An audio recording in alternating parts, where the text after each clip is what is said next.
Shalom, damai di hati. Saudara-saudara jemaat Tuhan, jumpa lagi bersama channel YouTube Marturia Gemim Bukit Kasih Girian Permai. Kita akan menjabarkan trilogi pembangunan jemaat tanggal 2 sampai 8 Februari 2025.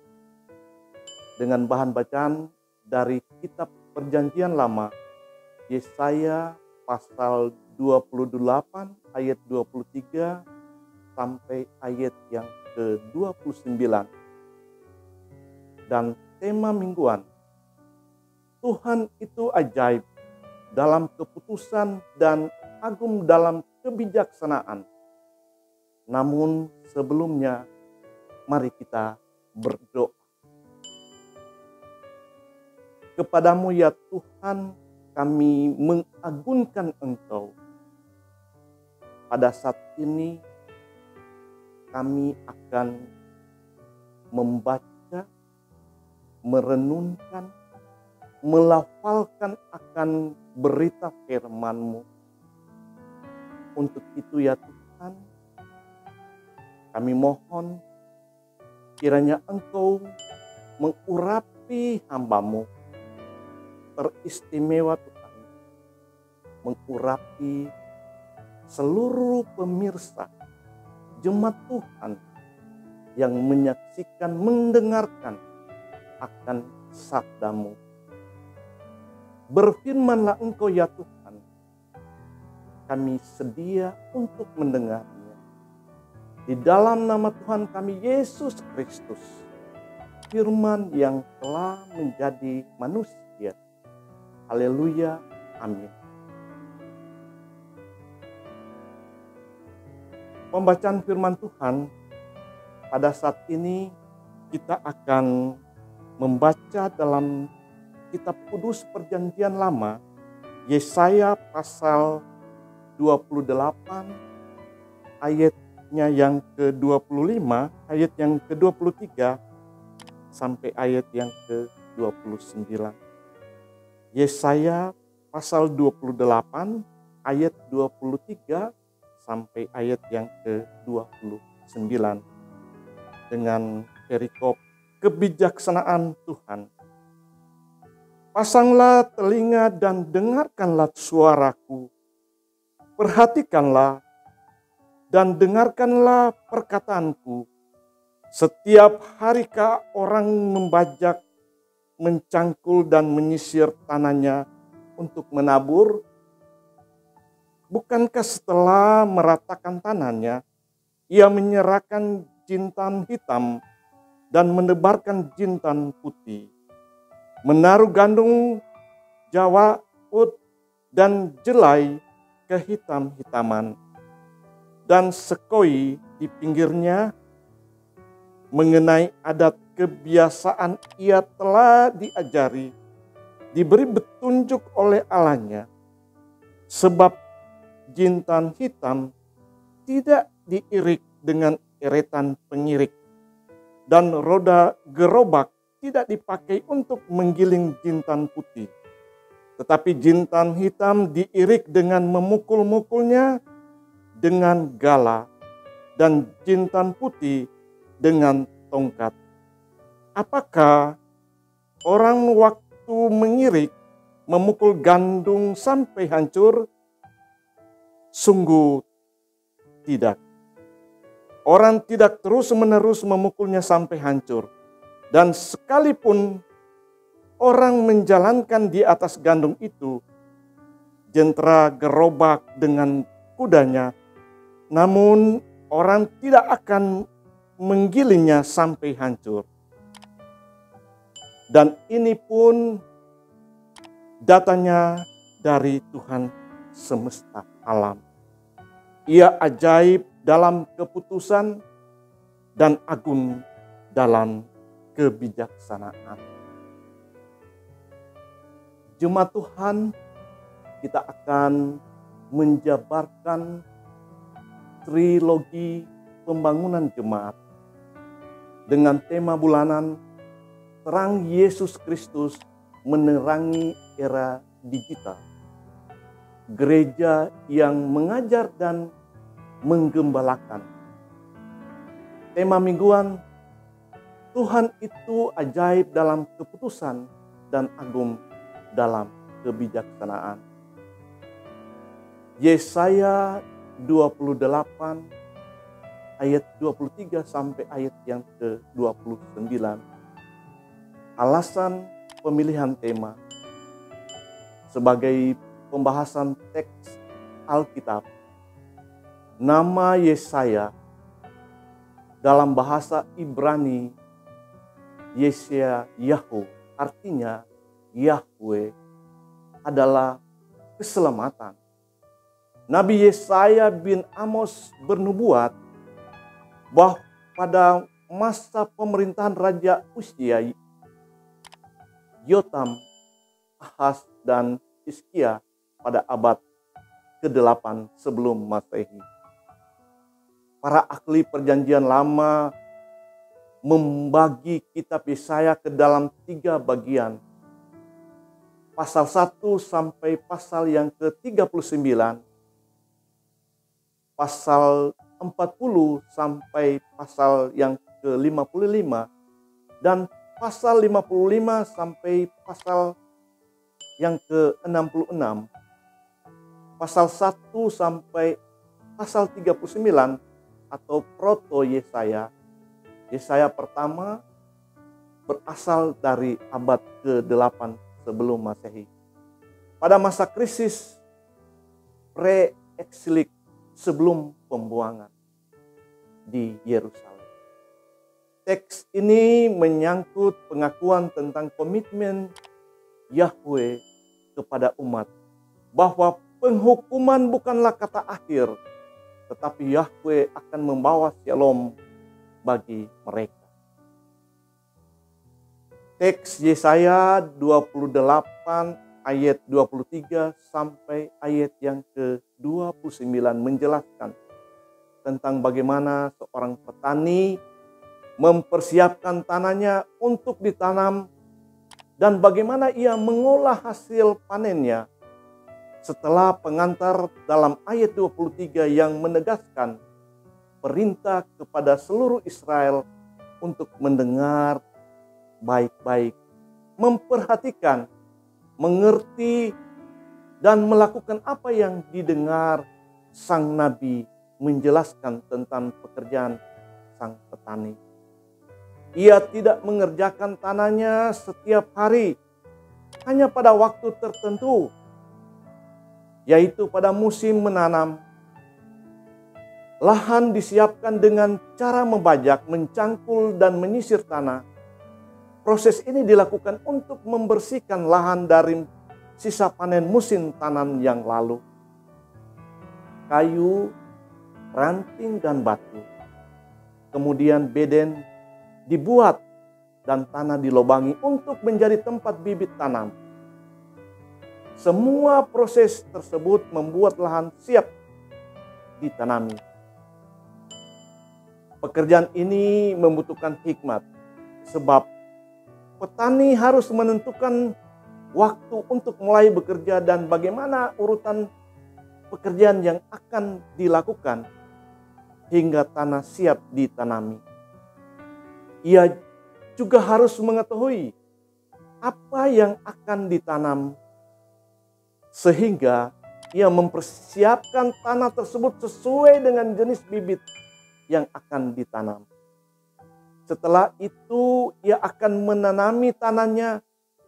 Bibit benih ditebar sesuai jenisnya dan tertata rapi. Tidak ditebar secara bersama-sama, melainkan terpisah sesuai jenisnya. Ada 5 jenis bibit yang disebut: jintang hitam, jintang putih, gandum, jelai, dan sekoi. Ada tanaman yang ditanam di bagian tengah dan ada di bagian pinggir, masing-masing pada tempatnya. ini dilakukan untuk melindungi beberapa jenis tanaman yang dipandang lebih berharga dari gangguan binatang liar atau ternak yang tersesat. Hasil panen pun diolah sesuai jenisnya.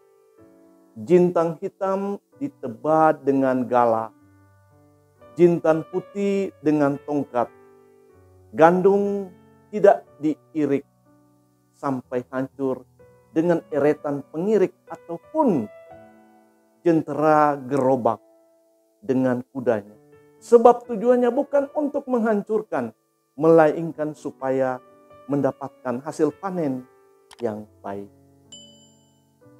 Pengetahuan sang petani dalam mengelola tanahnya berasal daripada Tuhan itu sendiri.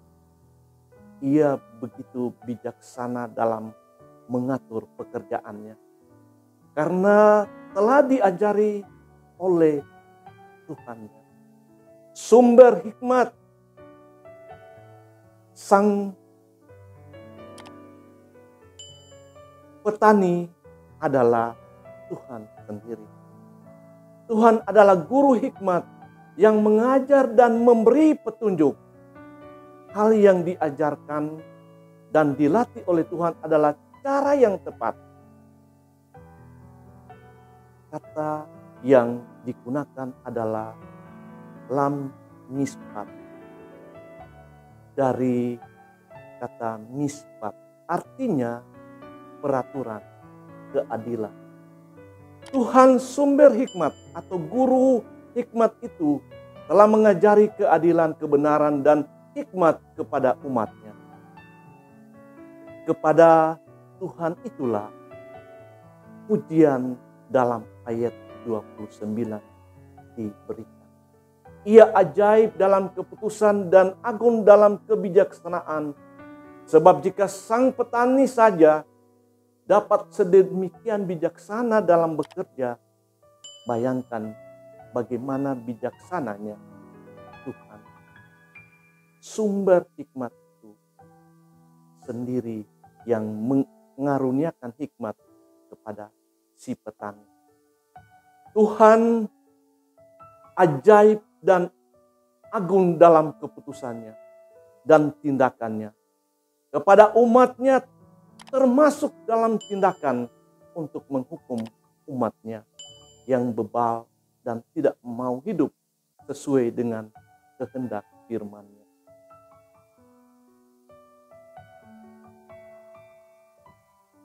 Sekilas membaca ayat 23 sampai ayat 29.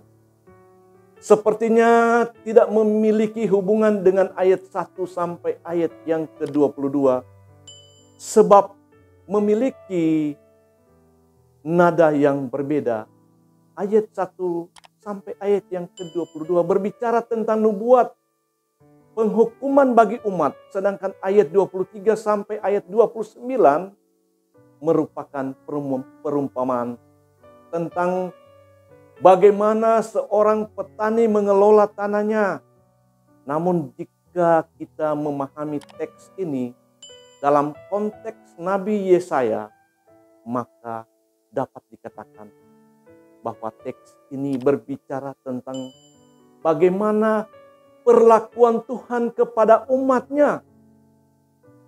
Tuhan adalah melakukan banyak hal, tetapi mereka lebih memilih untuk melakukan kehendaknya sendiri dan mengandalkan bangsa-bangsa lain yang menurut mereka mampu menyelamatkan. Oleh karena itulah, maka Tuhan menghukum mereka. Jadi teks ini menyatakan bahwa Tuhan adalah Allah yang bijaksana dan adil. Ia telah membawa mereka keluar dari tanah Mesir, dari tempat perbudakan, memberikan tanah Kanaan yang penuh dengan susu dan madu. Telah memberikan firman perintahnya, memelihara dan memberkati kehidupan mereka. Namun mereka menolak Jika kemudian Tuhan menghukum, itu adalah bentuk kebijaksanaannya dalam mendidik, mengajar, dan menggembalakan umat. Bahkan ketika ia menghukum pun, ia tidak menghancurkan kehidupan mereka. Tujuan penghukuman Allah bukanlah kehancuran dan kematian, melainkan kehidupan yang diberkati. Ia menghendaki umatnya untuk berbalik kepadanya dan hidup taat dan setia agar mereka menikmati berkat-Nya yang berlimpah. Makna dan implikasi firman. Tuhan adalah sumber hikmat yang mengajar dan memberi petunjuk tentang bagaimana orang percaya harus hidup. Gereja juga harus percaya bahwa Tuhan mengaruniakan hikmat kepadanya untuk bekerja dan melayani, untuk mengajar dan menggembalakan domba Allah sebagai jemaat sesuai dengan kehendak dan rencananya. Jika gereja adalah petani yang diberi hikmat oleh Tuhan Allah untuk mengerjakan pekerjaannya, maka gereja pun telah diajari melengkapi dengan hikmat untuk bijaksana dalam mengerjakan tugas pelayanannya. Tugas mengajar dan menggembalakan itu harus dilakukan oleh gereja dengan bijaksana sebagaimana yang telah diajar dan diberi petunjuk oleh Tuhan.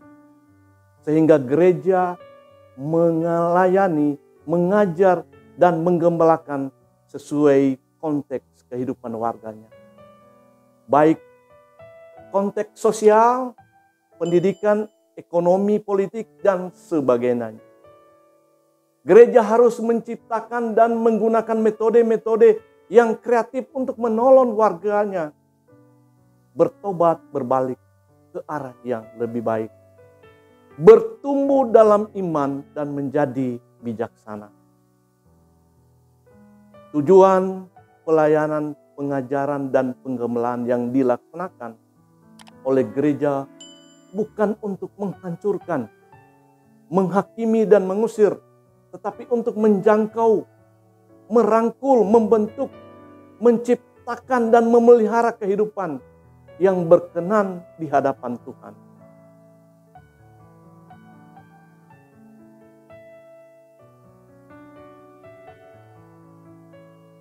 Terpujilah nama Tuhan. Haleluya. Amin. Demikian pembacaan penjabaran trilogi pembangunan jemaat. Kiranya Tuhan menolong, Tuhan memberkati jemaat Tuhan, para pemirsa, bahkan tim Marturia, jemaat demi Bukit Kirian Permai. Damai di hati. Kita berdoa. Terima kasih Bapa di surga atas tuntunan dan berkat pada kesempatan yang indah dan berbahagia ini. Engkau memberikan luang waktu bagi kami selaku pemirsa jemaat Tuhan dimanapun berada untuk mendengarkan sabda firman-Mu, penjabaran trilogi pembangunan Jemaat Gemim Gereja Masehi Injili Bimi. Terberkati kami semua dari sekarang sampai selalu terus. Terberkati juga ya Tuhan multimedia Marturia Jemaat, seluruh penanggung jawab, kiranya senantiasa diberi yang terbaik beserta dengan keluarga, keturunan. Haleluya.